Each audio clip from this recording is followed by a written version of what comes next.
Imagine if a contaminated petri dish, left to rot in a London lab, became the catalyst for a world where infection wasn't a death sentence.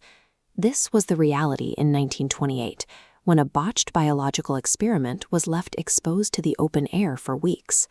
The scientist responsible for the mess was a Scottish researcher named Alexander Fleming.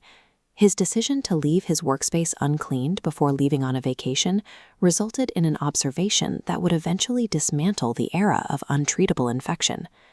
To understand why this accident mattered, look at London in the 1920s. It was a bustling, modernizing metropolis, yet citizens remained defenseless against microscopic threats. During this time, a minor injury like a scraped knee or a small cut could invite bacterial infections that progressed into fatal blood poisoning in a matter of days. Diseases like pneumonia killed millions annually. When patients filled these hospital wards, doctors possessed no tools to stop a bacterial infection once it took hold. This was the problem Fleming had been trying to solve for years. In his London laboratory, he searched for a chemical agent that could neutralize these bacteria without harming the human body. Up to this point, survival was largely a matter of chance, as medicine had no reliable way to combat the spread of systemic infection. The shift began when Fleming returned from his vacation in September 1928 and found several Staphylococcus bacterial cultures sitting out on his bench. The cultures had been contaminated by a common airborne mold, a mistake that rendered the original experiment useless. Standard scientific practice would be to discard the ruined plates immediately. Almost any other researcher would have tossed the contamination into a vat of disinfectant without a second thought. But as Fleming gathered the dishes, he noticed a highly specific pattern on one plate that made him stop and take a closer look.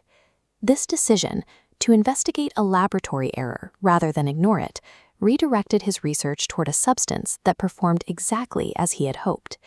This photograph shows the evidence Fleming observed.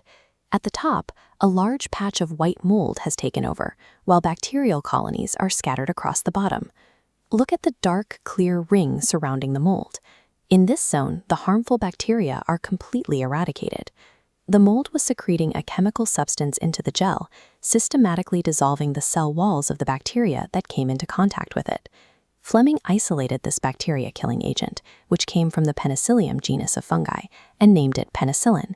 He had identified the world's first true antibiotic, turning a natural fungal defense into a potential weapon for human medicine. Moving from a laboratory curiosity to a usable drug took over a decade, with the process only accelerating due to the urgent needs of World War II. To treat the massive number of casualties, researchers and manufacturers worked to mass-produce the mold on an unprecedented scale. The result was a stabilized powder, packaged in glass vials and ready for transport to the front lines. Medics used the drug to treat shrapnel wounds and combat injuries, effectively preventing the fatal infections that had decimated armies in previous conflicts. For the first time, humanity had a reliable, mass-producible defense against bacterial infection that could be deployed anywhere in the world. After the war, the drug became widely available to civilians. Diseases once considered a death sentence, like scarlet fever or bacterial pneumonia, became routine conditions resolved in days. Since its introduction, penicillin and the subsequent generation of antibiotics have saved an estimated 200 million lives worldwide.